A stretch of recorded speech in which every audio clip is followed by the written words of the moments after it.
सांगतो त्याचे नियम आणि निकष होते, त्याची तपासणी सीएजी करतं. एकही पैसा नियम आणि निकषाच्या बाहेर जाऊन देता येत नाही. आपण योजना सुरू केल्यानंतर कोणाला त्रास होऊ नये म्हणून योजना सुरू केली, कारण इतक्या मोठ्या प्रमाणात तपासणी करणं हे महिन्यात 2 महिन्यात 4 महिन्यात शक्य नव्हतं.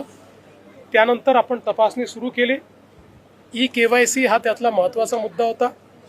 ज्या लोकांच्या लक्षात आलं की आम्ही नियमाच्या बाहेर त्या ठिकाणी लाभ घेतलेला आहे, त्यांना वारंवार संधी देऊन त्यांनी KYC केलं नाही. 1,65,00,000 बहिणींनी KYC केलं. त्यामुळे त्या पात्र ठरल्या, त्यांना रेग्युलर कुठलाही खंड न पडता पैसे मिळत आहेत.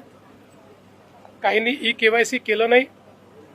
अनेक लाखो बहिणींचं त्या ठिकाणी असं लक्षात आलं की इन्कम टॅक्स पेई परिवार आहे, आपल्या याच्यात इन्कम टॅक्स पेई चालत नाही.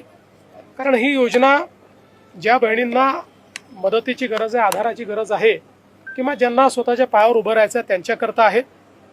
त्यामुळे त्याही जे काही लाभार्थी होत्या त्यांना आपण त्या ठिकाणी वगळलं. काही आपल्याला कल्पना आहे पुरुष लाभार्थी होते, त्या पुरुष लाभार्थ्यांवर तर आपण कारवाईच करतोय, त्यांच्याकडनं वसुली देखील आपण करतोय. काही सरकारी कर्मचारी होत्या, आता कदाचित त्यांनी सगळेच अप्लाय करतात म्हणून करून टाकलं, पण त्यांच्यावरही मला असं वाटतं की थोडी शिस्तभंगाची कारवाई ही करावीच लागेल. आणि म्हणून आता हा जो आकडा आलेला आहे 100% व्हेरीफाईड आकडा आहे. आणि या बहिणींना जोपर्यंत आमचं सरकार आहे तोपर्यंत लाडक्या बहिणीचे पैसे मिळतच राहतील.